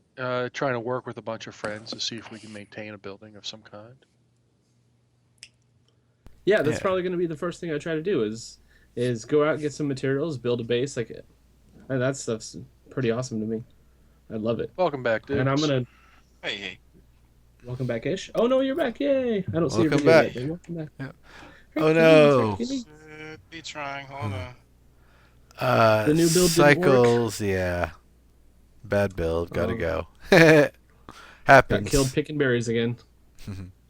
So no, not playing right now. Oh yeah, because there's a bad build, so he's just waiting. Makes sense. I'm a reverend, not a politician. I What is that about? I don't know. have no idea. I mean, it's true. So there will be some official H1Z1 forums, but Mhm. they will only be for limited stuff like tech support and probably putting in bugs. They're not for discussion. We're still unfortunately going to have to deal with the scourge of Reddit if we want to actually try to communicate in some semi-official way with the community, which it's just Can't stand Reddit. yeah the The community that I communicate with will be here, yeah Nero's channel and my channel. yeah and pretty Shock's much channel. and Shock's channel and probably hanging out some in Nobro's channel, and I'm sure we'll get some rolling on WGN and some other places too. So we'll play it a bunch in a bunch of different places. Don't you worry. Yes, but that's where I'm not going to go to the forums because that's just a bunch of trash most of the time, unfortunately. Fubar, yeah, it's not going to be like Rust 2.0. I think the main thing is if they just got the downvote out of Reddit, it would make things a lot easier. But without that, it makes sure that anything worthwhile is downvoted. Like Greg Henniger, SOE Legion, he'll post things and they'll get downvoted into oblivion immediately for no good reason, just because people want to be trolls. So it's kind of really not productive for actually having meaningful discussions about the game. I feel like I know the folks on the team, some folks on the team do love it, and for what they're trying to get out of it, it serves the purpose. But as a fan, as somebody who's trying to communicate and convey ideas and spread word about the show and other shows, it's just bad. It's terrible. Hmm. It's been less than optimal for a long time. For sure, for sure. So I hope I that don't they know, at do this actually point, change it at up and this give us a real point, forum. yeah, I think so too. But at this point, with Reddit, even if they get rid of the downvoting, you still have the toxic community there. So I don't even know if that can be fixed. Either way, I mean, it's going to get rid of some of it, but can it be something that's really useful? Well, they like the upvote part of it, but it's the downvote part of it that ruins it. I'm sort of liking Twitter more and more. Yeah, You see the initial post and okay, great. You don't have to read the whole conversation on a tweet. You can ask a question and they'll respond to you. You don't have to see 50 other people, posting their ideas on it. So I think Twitter is pretty much, I like Twitter. Don't like Pretty Reddit. picture just came out on Twitter. A pretty picture just came out about H1Z1 on Twitter just now. Oh, nice. Yeah, I mean, I think the forums are a good repository for longer information, but I mean, most answers I get are from Twitter and quicker from Twitter. I mean, if I really want a question answered, I'm going to use Twitter, not the forums. But Yeah, that's true. I mean, it also depends on the nature of the forums and how they're being used and how active the teams are on them and stuff. So, I understand with the project that they don't really have that much time to be, following up on 50 forum threads about all these different things. So, yeah, Yeah. it's an interesting era to be in because I think communication on forums, and this is true of the comic book community as well. The comics creators used to be on forums, but now they're on Twitter. They don't go to the forums because the forums are kind Yeah. of toxic too. Yeah. Yeah, the But weird thing about for oh, no, go ahead. creators, yeah, I was gonna say for creators, it's toxic. Yeah. So it's kind of interesting to see the world moving away from communicating on the forums. Yeah, and I don't even Yeah, I really see a did huge see. need for it. Technically, I mean, it's a nice place to go and talk about games, I suppose. But like you're saying, it's becoming a real toxic, really, anywhere you go. And for technical things, especially SOE is driving this new movement, but with the devs being so available everywhere, it's really less necessary going forward. Yeah, I was gonna say. I mean, the only time I saw negative things on Twitter was yesterday, and all I have to do is ignore the user, and they're gone. Right. Exactly. So, somebody reposts something you don't like, well, stop following that person. Yeah. What was the was it a H1Z1 thing? What was It the was just topic? there was comments made at someone during the H1Z1 chat that was scrolling by, and I'm Huh. like, really? You you guys are talking gonna about start the a feud? H1Z1 Jane issue? No, The art stuff? I'm not gonna mention any names, but there was a little Twitter feud between two people I know, and Gotcha. it's like, really? Yeah. Give me a break. If one Right. person My- wants to represent themselves in that way using vulgarity and stuff like that in Twitter, Yeah. well, guess what? I'm not going to be dealing with you. Yeah. It's Yeah. I'm going to be showing a good light on the game, whether it's my opinion, a bug I don't like, a mechanic I don't like. It's my opinion. It's not going to be something that I'm scripted to write or trying to sell the game.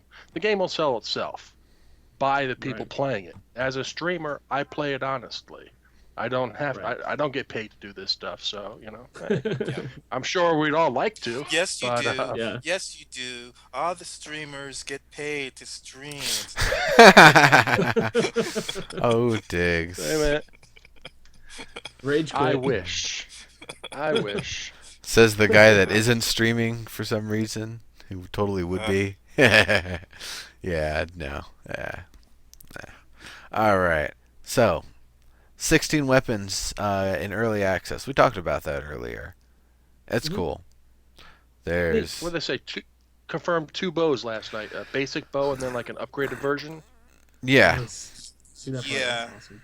And they've also, I don't know where the state is with things. Maybe Sony Shaw can confirm for us. Flaming arrows. Initially, it was something that you couldn't use standard arrows and flaming arrows with the same bow. That's really loud. That we were having basically 2 different versions, and that was because the way things are itemized in PlanetSide 2, you can't switch ammo on the field. You have to go to a console and switch your equipment there. So there was no variation of ammo like there was in the original PlanetSide. Yeah. So they basically came in with that same limitation. I think that they've adjusted things since then, and they can have a single bow that can fire both the standard arrow and the flaming arrow and not have any limitations. So Is that my daughter that's coming through loud, by the way? no, it sounded like someone was Okay. blowing their nose. Okay, good. Yeah, it's probably my wife. She's Yeah. screaming. Nah, don't hear baby swoops at all. Actually. Oh, good. She's screaming in the background. All right. Any specific weapon that you guys are particularly excited about? Bow. Bow. I mean, we just don't know what else is out there, but bow is the one that I've been interested in. I want a Of the ones we katana. know. I want a katana, man. Give me that katana, Whack. I'm 'Cause just you worried about happen the to have girl. a katana laying around in rural, I don't know, Arkansas, wherever it is. Yeah. Hey, Okay. So they don't have support for multiple ammo types quite yet. But I know that's something that'll be in the works. Spear, I see in chat there. Spear is gonna be interesting. Spears. I don't know. I really liked that AR-15. It was a lot of fun. Nice. Not gonna lie. I'll take the I'm just Klingon hoping- blade. whatever the What's going weapons are that they can actually do, like they said last night, you'll have slashing, bleeding damage, you'll have blunt damage. So if I can take a hammer and smack a skull, to kill a zombie, great. I'd rather use a hammer than a hatchet. So a hammer should be Yeah. more durable because it's a blunt item. Yeah, okay, now that was something that I thought was kind of a misnomer. Like, okay, so slashing causes external bleeding, okay, but crushing causes internal bleeding, which is just as dangerous. In fact, in some ways, it can be more dangerous. So, like, then the other thing is, if I'm wearing like a big old heavy helmet or some armor that's going to protect me against slashes, and you hit me with a hammer, it's going to go right through. It's basically going to ignore what I'm wearing. I mean, maybe a padded helmet will help out a bit, but if I'm just wearing like one of those old World War era metal helmets that's just like basically right on your head, yeah, that's going to ring my bell getting hit with a hammer. Redmond has some Did great anybody Korean see barbecue. last week? Are we Did not anybody talking see about last Redmond, week, Washington? Is Sorry. that where we're at? Oh no, they're just talking about Korean barbecue. Sorry. Let's shut up about that. Dygz, what were you gonna say? Say again. Did anybody see the little live action short last week? I think it was of H1Z1. No. It's like a 2-minute trailer thing.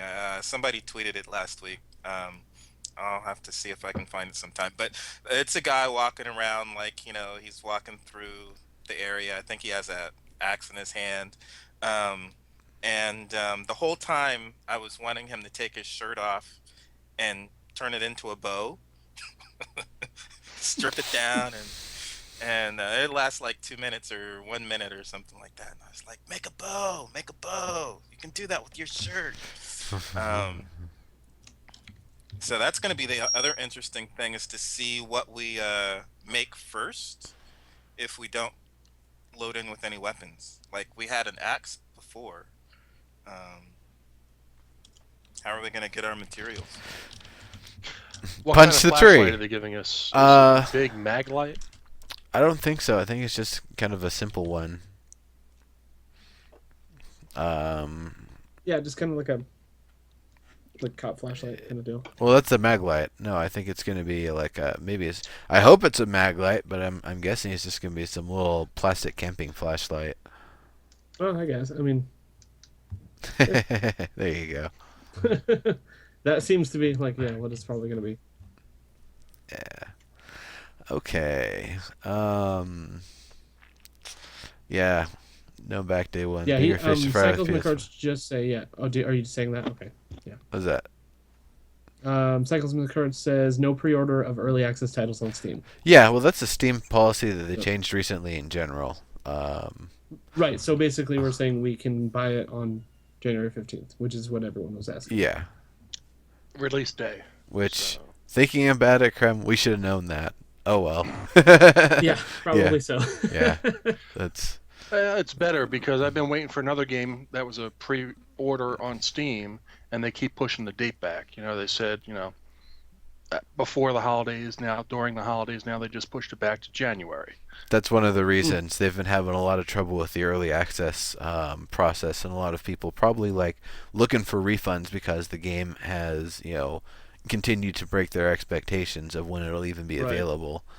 That makes sense. So, yeah, that's going to be something kind of interesting. So, okay, now I actually wanted to before we get into any of the other stuff here, because we've kind of gone in for a while and didn't really explain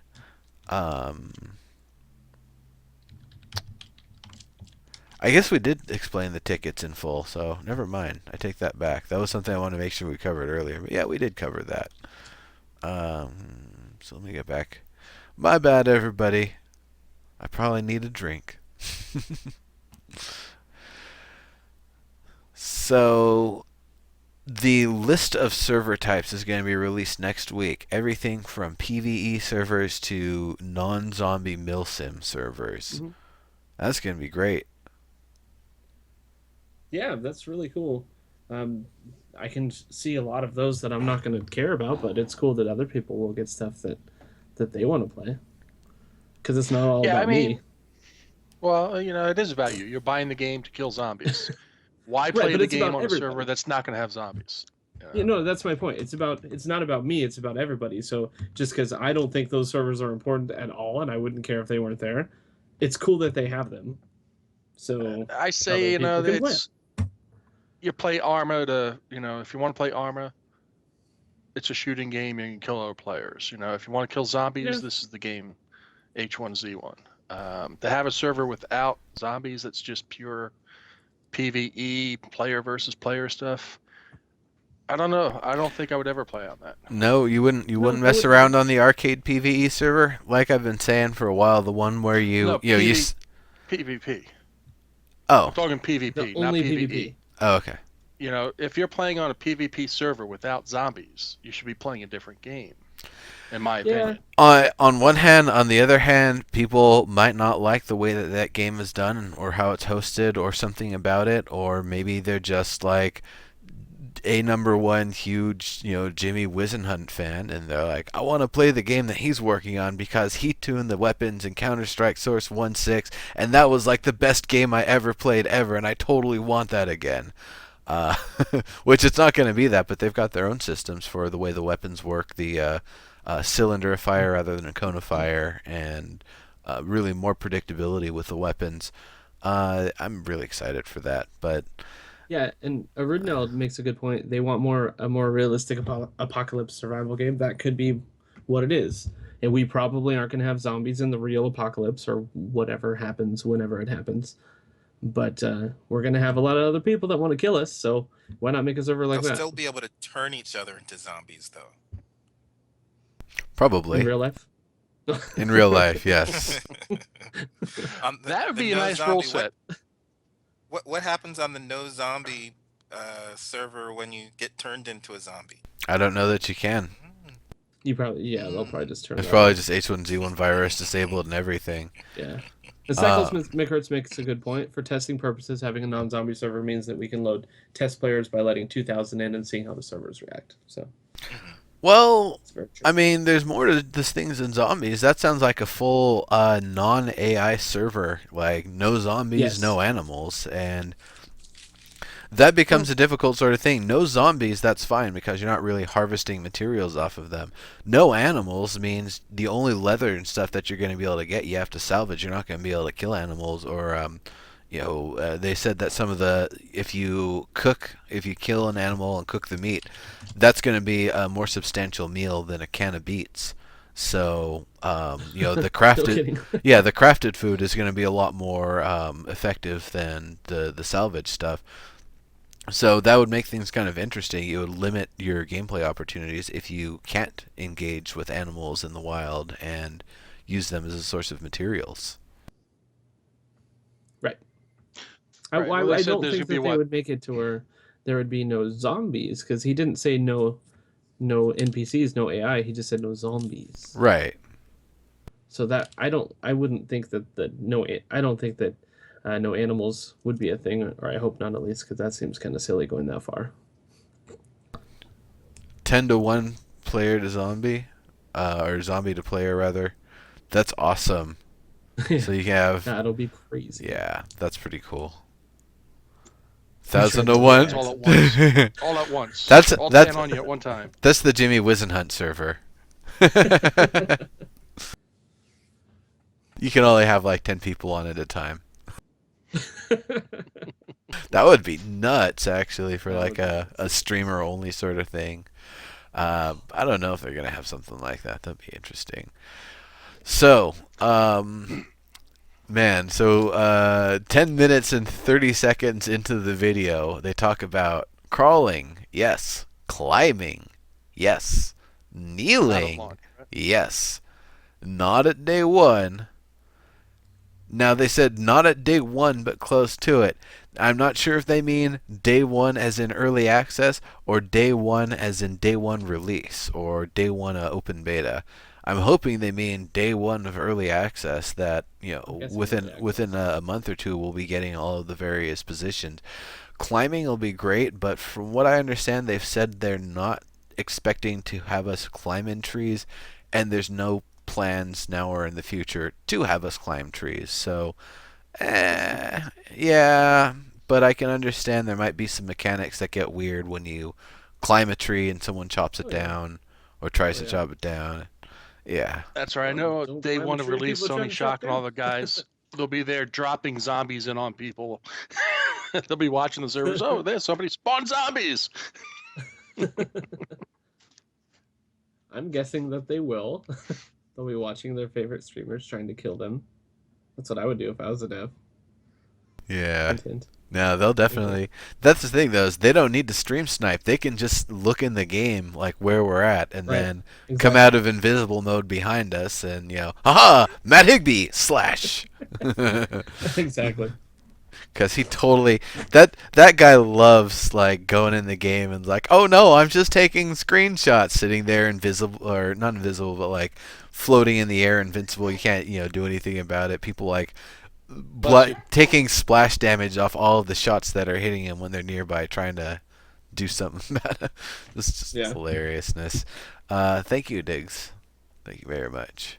Um, we'll definitely give that a peek later, and of course, anybody give that a check. Roger Law. So there's some gameplay on my YouTube page. There's some gameplay on the H1Z1 Twitch page. There's gameplay in a lot of different places. Just not really for us players right now. If I was at the SOE office, maybe I'd be able to stream from my channel there. But that's like extenuating circumstances. Um, so, yeah. Player Studio is also a He's yes. looking for an invite, guys. By the way. Player Studio, yes, not day one. Mhm.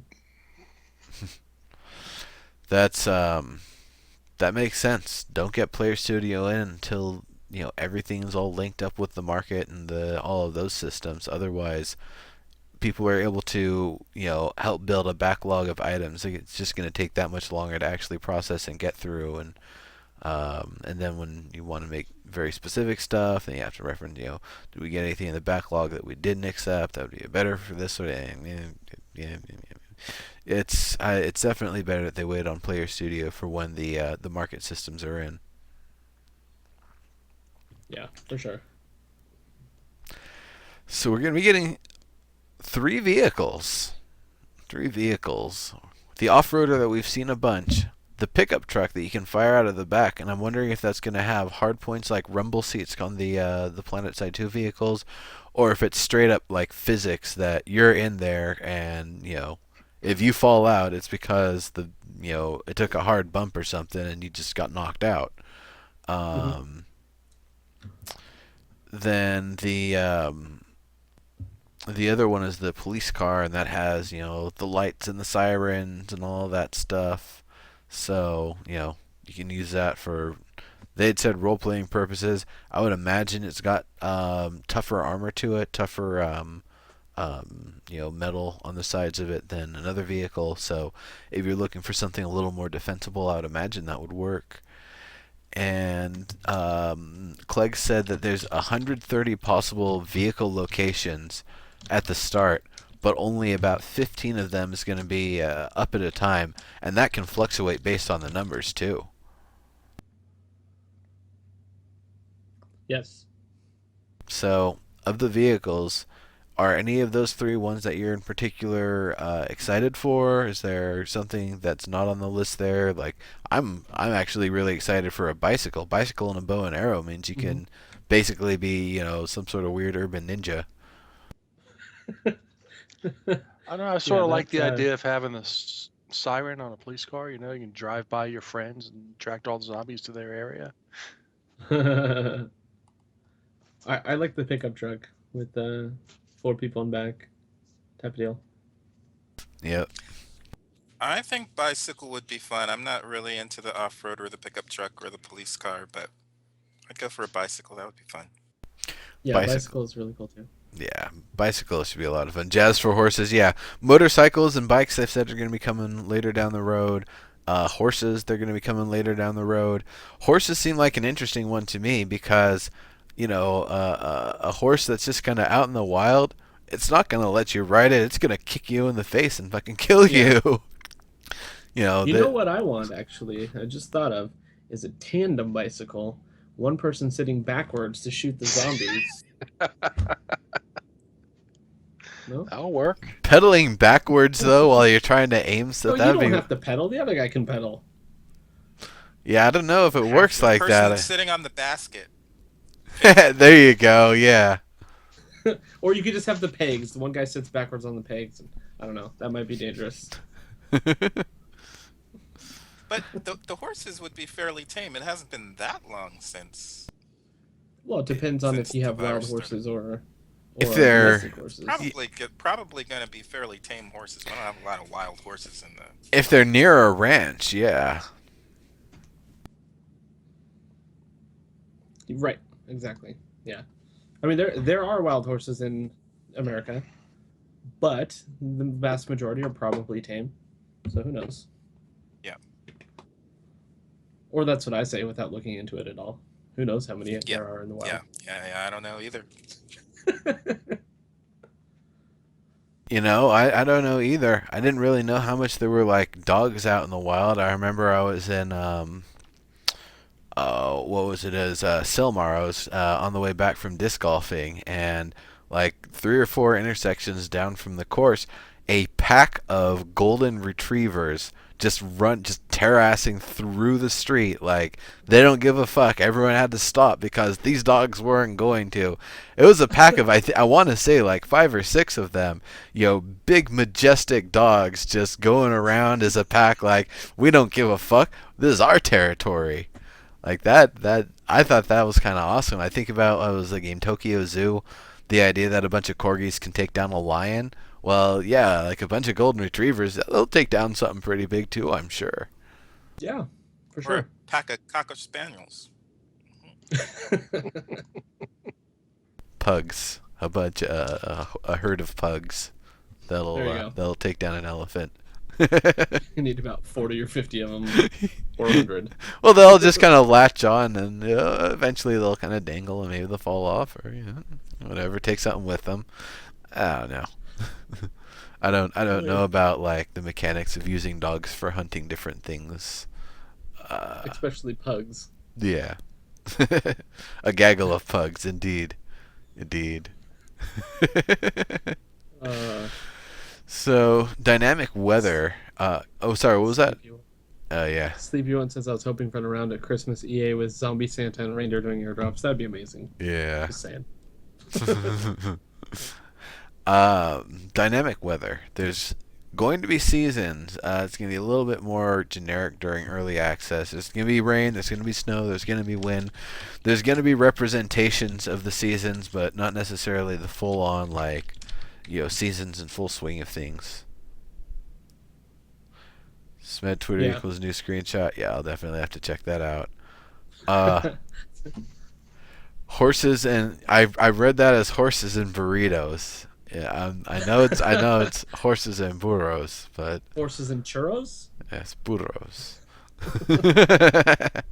40,000 wild horses. That's a lot. Yeah. Oh, yeah. Yeah. And that's only in 10 western states. So there you go. Heh.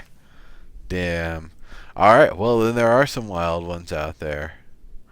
Yeah, there you go. I always struggle though when I see horses out in the quote unquote wild or something when I'm driving, if that is wild as in somebody owns it and fenced it in and they are letting them run in that area, or they're letting their tame horses run in that area, or if they're truly wild. Yeah. For sure. All right. So, was there anything in particular, any stuff with weather that you guys are excited about, or not so excited about, or anything in particular, aesthetically, functionally? Anything? Did they say anything about what we've been talking about the last couple weeks about we don't want snow one day and then wake up and it's 100 degrees the next day type of thing? Yeah, I think they're planning to have it a little more gradual than that. Okay. Sweet. Cool. That's all I really care about, because other than that, I think the weather already is pretty awesome. I liked that they said that they mentioned tornadoes even though they're not in. Now, it sounds like they want them in. And lightning was another one. I think Jimmy was saying yeah. that he really wants that. Lightning will be awesome. Yeah, for sure.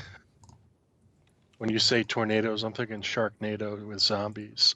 Yeah, Sharknado was also mentioned. I think Clegg was the one that brought that up. Nice. Already in. Tornadoes are not yet, but Sharknadoes are. There you go.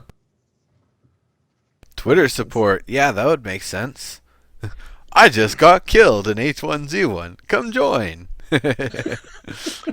Oh, if they follow the way Landmark went with that, take a screenshot and be able to push it out to Facebook or Twitter right away, that'd be great. I've actually been finding that's a really, really excellent way to engage with people. I've started doing it more recently, like over the weekend with the team up build I was doing.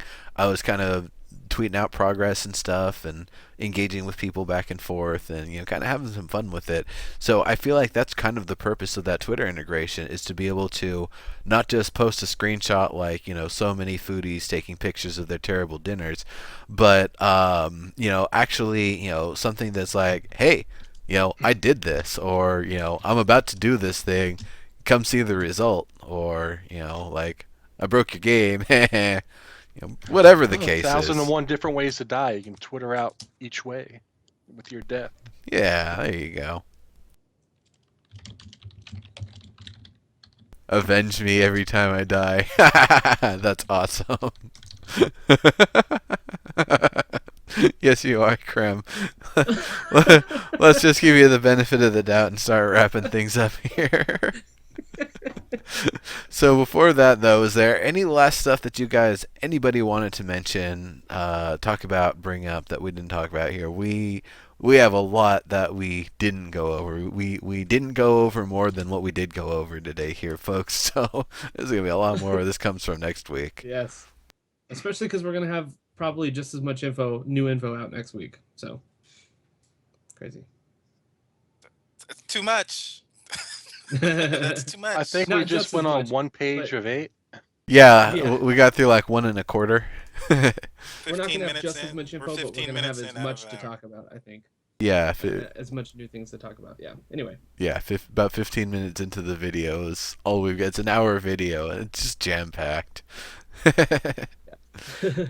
I'm sure we Wow, could have but this just is good times. yeah. I mean, we could have just gone through it like a laundry list. So that was the fun in that. It's definitely a lot more fun to talk about things, and That's not a rant. Yeah. This is not a rant. Yeah. Exactly. That's the other thing. It can't be a rant show for just like listing off facts like some sort of news broadcast. I think it's gonna be more of a rant once the game comes out and once we're playing it too. I think that's gonna be a really fun time. Hell yeah. So we're all gonna Definitely. be able to argue about stuff. Yep. Just one point on the dynamic weather that we were just talking about. I'm hoping in the winter you have a longer night than you do day, and during the summer periods, longer that'd day be than you cool. do nights. So I'm hoping they adjust the equinox on those time spans during those certain seasons. That makes sense. On top of that, I hope they actually adjust the angle of the skybox, the day night or the stars in the Mhm. sky to further reflect that, communicate that to the players. I would absolutely love to be able to track stars to be able to like find my way. That would be really interesting in game because we're not going to have necessarily a map except like they said yesterday that we'll have like a you are here thing at a mall or whatever.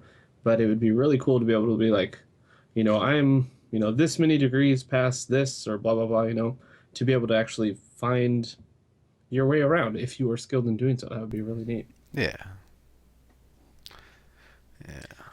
I think I'm really stoked about what I heard yesterday was the catching the H1Z1 virus and how that's going to progress, and just the illnesses in general. So, being out in the cold too long, you could catch a cold or whatever. That's going to be kind of wild. Yep. That's going to be pretty awesome. I'm excited. I'm really excited. All right, and on that, I am going to start wrapping us up here. So we're gonna go kind of round the table here, starting with Reverend Kremchek. Why don't you let everybody know what all you're up to here? Yes, I am the Reverend Kremchek. You can find me on Twitch at Kremchek. Just twitch.tv/Kremchek. On Twitter at YouTube. I mean, not YouTube. I'm reading here. I'm being retarded. Okay. On Twitter at Kremchek21. And we were doing a giveaway for a game, a really cool game. But we actually reached our goal today of having 100 viewers in chat at the very same time. So we actually gave that out today. So that was pretty cool. Congrats. Yeah. So we still have another goal to hit 2,000 followers by Christmas. And it looks like we are, let me see, 137 away from that. Which, if I get there, that means that I give out a ticket to either SOE Live or PAX Prime, winner's choice. So let's hope that we get there by Christmas. And that's pretty much what I'm doing. And I'm a full-time streamer and all that, so, you'll have fun anyway, so just come and watch me. That's it. Dokie. Sounds good. And Dygz, how about you? I am mostly on the Landmark and EQ Next forums, but you can find me on Twitter asking questions for, Landmark, EQ Next, and H1Z1, and probably asking more questions about H1Z1 once I get my hands on it. Yep. Yep, for sure. And Daddio, how about you? You can find me on Daddio66 on Twitch and on Twitter. Like I say, my streaming schedule's been kind of hectic lately because the holidays are coming up with friends and families and doing things. But shortly after the holidays, will be more steady. So, but I will definitely be streaming H1Z1 as soon as I get the game in my hands, which will be on the release day. So, Yeah, baby. Awesome that. Awesome that. Of course, I am Legendary Neurotoxin. I am doing a lot of streaming these days in a lot of different places on a lot of different stuff. And of course, I am also now employed. I am a community manager on a sandbox game called My Dream, which You are. there's some stuff to do, but if you're not like a pure builder type, there's probably a good reason to wait a little bit more for some more of the features to come in. It's in alpha right now, and it'll be coming along pretty strong here pretty soon. But just give it a It's little really bit. fun already, though. It is. Absolutely. All right, and on that note, I am going to bring this party along to the next location. We're going to be bringing it back to our friend who is actually now back from vacation, and playing Hearthstone. A certain former brand manager of EQ Next and Landmark, Mr. Omid Dariani. So I'll see you folks over there on that channel. Thank you very much, and see you later. See you guys.